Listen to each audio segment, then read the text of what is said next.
Everybody, welcome to the large, giant, monstrous Tlitolcatl, or Totocock, however they pronounce that.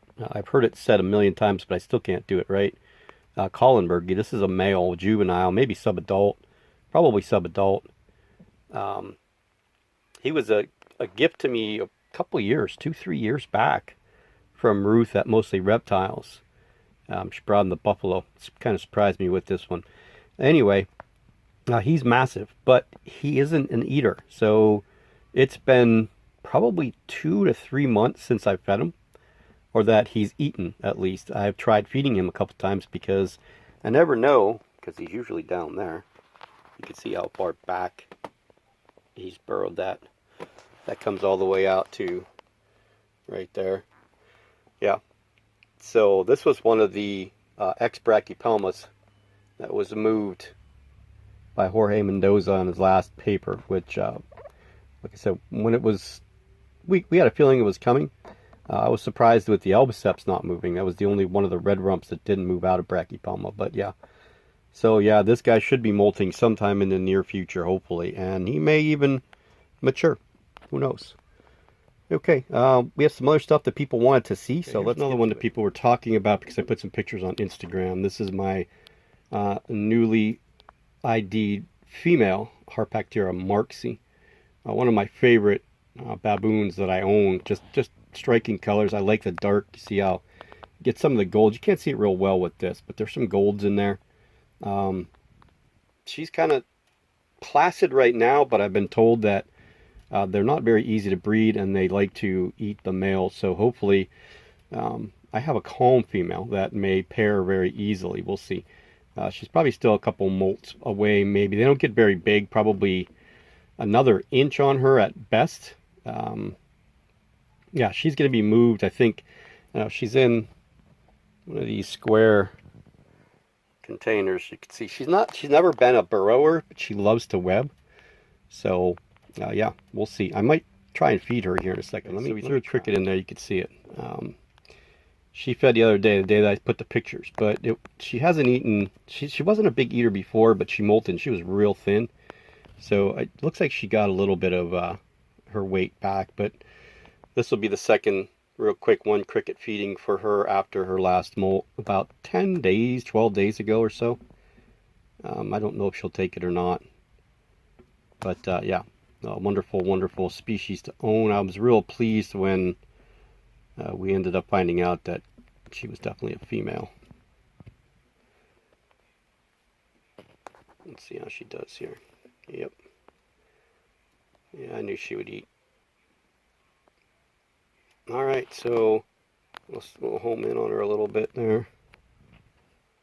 I'm holding the camera, so again, bear with me. I know I have a lot of new subscribers that came over from Brandy TV. Thank you to Brandy for the shout out. Thank you guys all for coming.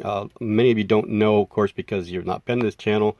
So if you see a little bit shaky when I'm holding the camera, it's because I have myotonic dystrophy. It's kind of like a neuromuscular disease that affects the upper body a little bit and control of my muscles. So I do have a little bit of shake.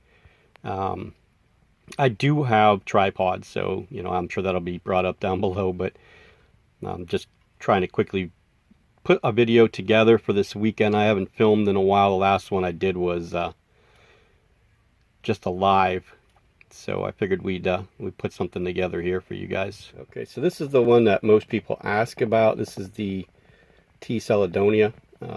Still doing fine. It's eating live fruit flies. Very, very hard to film because it's in that I hate round vials for filming because the distortion that it brings. You can get a little bit closer, but I feel like it rounds out. Sorry, again, I'm holding this. It rounds out the camera. Almost gives you like a goldfish bowl look. I'm not gonna be able to hold it like this because I'm just gonna shake like crazy. So let me set up the tripod. Okay, so that shaking is me just pushing the on button for the camera. We are on a tripod now. You can see you're not going to get a lot of clear pictures. You can see it move. It still has not built anything as far as a trapdoor is concerned. A lot of them take some time to do it, but I want to get it out of this vial before it does. So I have some enclosures coming from my friend Amy. They're AMAC boxes that I got. They're small. I think they're quite 4 inches, maybe 4 inches, or they're 3 1/4, something like that. They're not super tall. But I also have another enclosure that opened up because we lost three in the collection over the last, I don't know, 3 or 4 weeks. Nandu tripepi sling died in a molt. My Carabina lata died in a molt. And then my Seriocosmus Litsi, just, I fed her one day and next day she was passed away. I don't know, it seems like that happens quite often to a lot of people. I don't get it, but everybody else is doing well.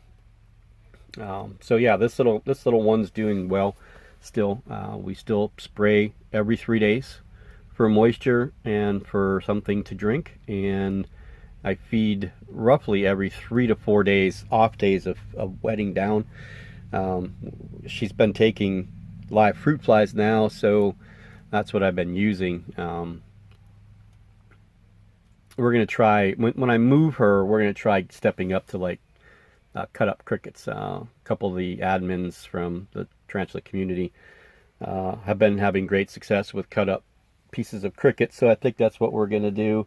And Amy said most of the babies that she has are all starting to molt, so I expect this one hopefully to molt within the next month or so. We'll see. She's due to be fed again tomorrow. I've been keeping a pretty strict schedule with this one, just so I know that I'm doing the same thing over and over and over again, and you know, if something happens I can tie it down to something in particular. But yeah, so this was a request to see this little one. I'm going to show you the two Samopaeus Pulcher females that were paired and are getting super big. The younger of the two was glowing the other day, and she's been really webbing the crap out of her place. My older female, I sprayed them down today. They do better when you spray the crap out of them when they're gravid, like create the rain. And she came out, because I sprayed so much, she came out and she is just huge. So hopefully sometime in the near future, those two both will drop egg sacs. I'm really hoping. And then my Seriopagapus species Hottie molted probably a week ago. We already knew she was female, but I think she's ready to be able to be paired too, as well as my Seriopagapus, or Haplopelma libidum lividus. I think that female is good to be paired as well. We should be getting an M. balfouri male, mature male, and a C. elegans mature male from Sean at Addictive Arachnids next month at the show down in Grove City. You can talk to him about that, see if that's still a go, and go from there. So let's see the pulp. You're gonna have to be handheld, so you're gonna have to bear with me. You can see how enormous she is. This is the older of the two females. She's probably a year or two older than the other one. I would say probably 2 years. She has been with me for 5 years. One of my favorite spiders overall. Ones that I've always wanted to breed, and we did pair her before. She did have an egg sac and then ate it. The day I wanted her, a couple days before I wanted to pull it. Yeah, look at her. She's big. Here is the other one, and you'll be able to see that she is just as large. So I'm using a different type of light. You can see the type of light that's the kind of light that I'm using here, and I'm holding, you can see my fingers there, because the ring light kind of crapped out. So I hate the glare, so we'll go up here, and you can see she doesn't, like this angle, she doesn't look big, but if you look at her like that, she's definitely big. And I candled her with a flashlight the other day. Again, I candled her a couple times, and neither one of these two will eat now, so I'm assuming that hopefully soon. Generally what she did last time, this one is the older one, she webbed all this up top so that there was nothing. So I expect when that happens, now everything that you see right here, Okay, let's go backwards. Let me hold the light up here. Okay, so everything that you see up top here, and all this here on the bottom, you can see what she did with her water dish. All that has been done in the last week. She was not a very heavy webber, this one. Now she's webbed up everything, and she's also burrowed back farther, back all the way to the front side, which she didn't do before. So hopefully soon we'll have some little blonde babies to show off. There is my brachypelma, or not brachypelma anymore. Yeah, the Toledo caudal vagans. This was one of the babies that I had from the pairing I did years ago with Vlad. I can't remember how long ago it was. This one's, I would say 3 years ago, maybe 4. I think 3. I got 5 back. That's all I asked for was that, and he gave me some Belfories and a couple E. Marinus, one that I still have that's a female. I can't remember if he gave me something else or not, but this is the one holdover that I kept. I gave the other ones away. You can see it's in the water dish right now. Love this little guy, a girl. This is a girl, only because this is one of the first, this was the first species that I ever got any babies back from. Actually, it's this one and the D. diamantinensis are the only 2 that I ever got babies back from. So, yeah. I had other pairings that didn't go well, or, you know, things happen. So, yeah, there's the T. vagans. You're barely seeing feet there. This one's been out quite a bit since it molted. This is the Chilobrachys discalus Burma. So this is the chocolate. This one's getting rehoused. You can see it's in a baseball enclosure. It's going to go into one of those. Okay, probably, well, that one's empty. And the top 2 are empty. So, yeah, it's going to go into one of those. We'll do what we did here with those guys. I know I'm not bringing my light over, but we'll do what we did with those guys there. Which one is the Chilobrachys? That guy right there. So this guy right here is a mature male. You can just see his feet right there. Still eating like crazy. Chilobrachys males don't last very long. So hopefully we'll get this guy to Warren pretty soon so we can make more. This one was sold to me as just a discalus, so we're hoping it's discalus blue. Never got a blue coloration, just it's actually very small. There's the assassin mugs. There's one. Just fed those guys. That one has now matured. The other one needs one more molt to do it.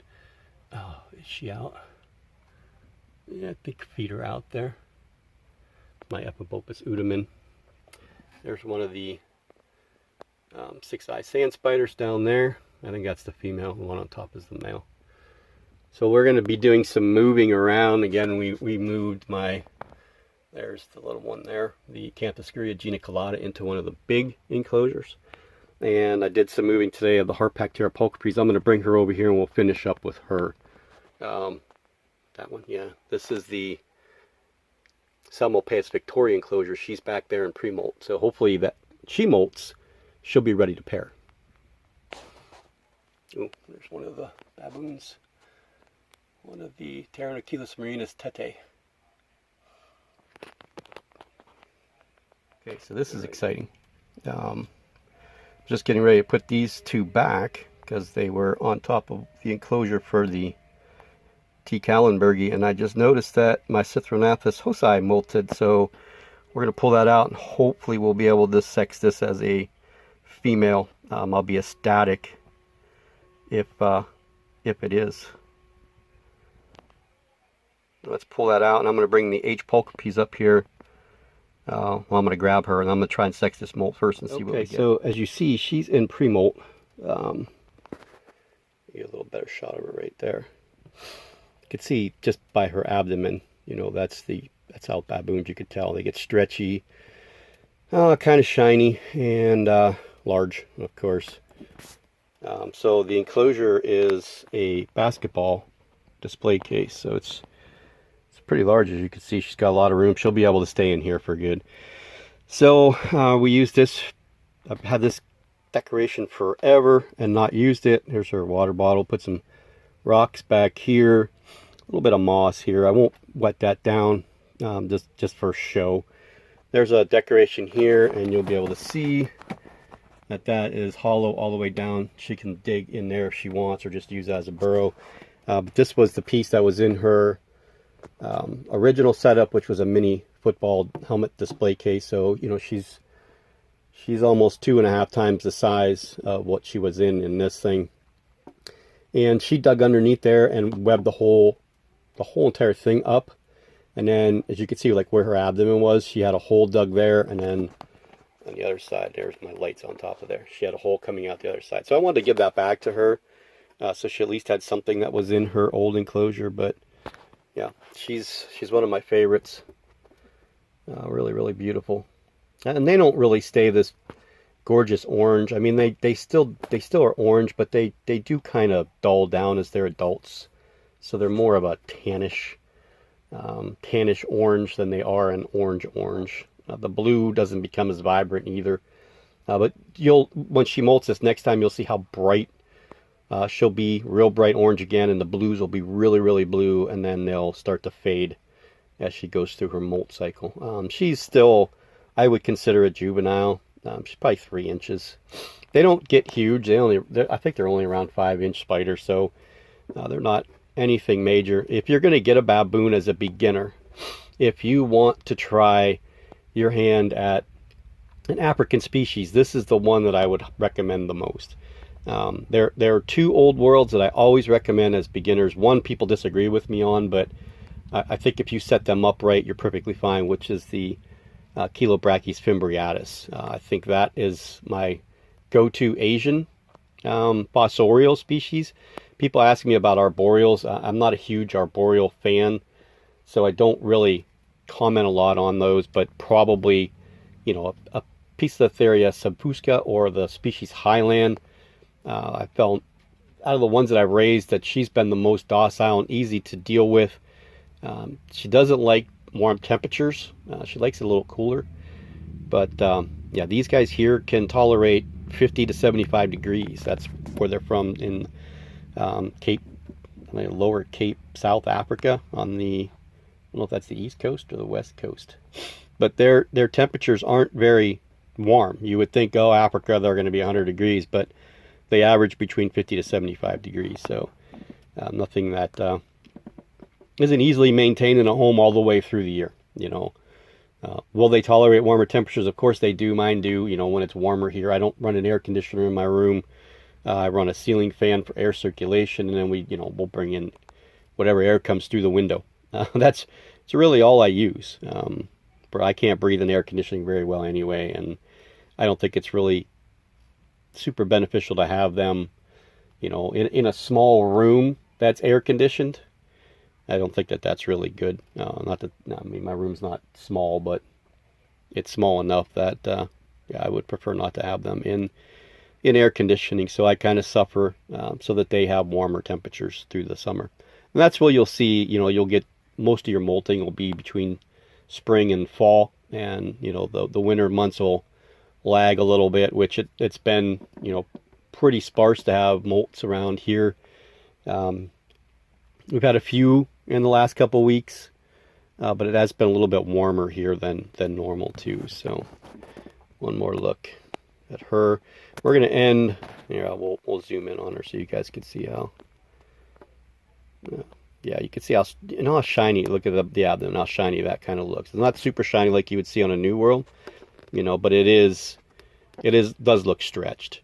So that's pretty much how you know they're in pre-molt. So I love the African species. If you gave me a continent I had to pick from, that would be the one. I would only keep African species if I had to pick a continent. So I don't remember how many baboons I have. I'd have to count. We'll have to do a baboon video coming up soon. I know I keep saying that, but they're harder to film, so I have to like collect clips from them, because when you get them out, you're like, oh goodness, it's nice to see them, but and she's probably gonna burrow right down inside. I can almost guarantee it. She'll burrow right there. It's almost a guarantee. But she's one of my favorites. One of the few that have names. So yeah, where she's going right there. That's probably where she's gonna end up digging. Her name is Reich. It's one of the few that I do have names for, and it's it's a play on, not a play. It's just kind of an honor to Queensryche, who has been my favorite heavy metal band of all time. So we kind of took the last part of it and gave it to her. So yeah, that's about it. There's not a ton more. We'll do a collection video. I know that that's been a big thing. People wanted me to do a collection video. So I think what I'll start doing is start collecting clips from them after her. And the next video that you see may or may not be a collection video, but we will start working on that. Yeah, you can see definitely she's going to want to dig in there. So, all right. Well, I want everybody to have a great day. Again, thanks to Brandy from Brandy TV. I hope her, Fauna Pelma Calcody's little guy there, Boogeyman, does well with her. I know it's been well received on her channel, and I've got a ton of people, I think a couple hundred people from her channel to come over here to subscribe, and I've had a lot of, well over 200 or 300 new people come over to the Instagram. That's been great because I've got a lot of interaction going there. I don't generally get people that ask me questions. I don't know why. I don't get a lot of interaction on either this, my videos, or the, I'll just kind of pan you through the enclosure here, or Instagram, but I've been getting a lot more interaction since the whole Brandy TV thing. So it's been great. It's really boosted the Instagram a lot. But you can also check me out at Eerie Arachnids on Facebook. I do have a Facebook page for specifically this stuff. I don't do it as much as I should, but if I get more people over there to interact or ask questions, I'll be more than happy to start doing more work over there. So, and you can always find us on the Tarantula community. So anybody that's interested in tarantulas, even if you don't have one or don't want one, you just want to see them and talk to people that own them and just kind of look at pictures, please feel free to join the Tarantula community. We'll love to have everybody over there, and we can answer all kinds of questions for you. So I know I had one of the people from Brandy's TV said my voice is very soothing. I don't think it is right now. I'm a little hoarse, and I don't know why. I think it's because I'm a little stuffy. But yeah, so again, for those of you that are new, I do talk a little bit more than I probably should.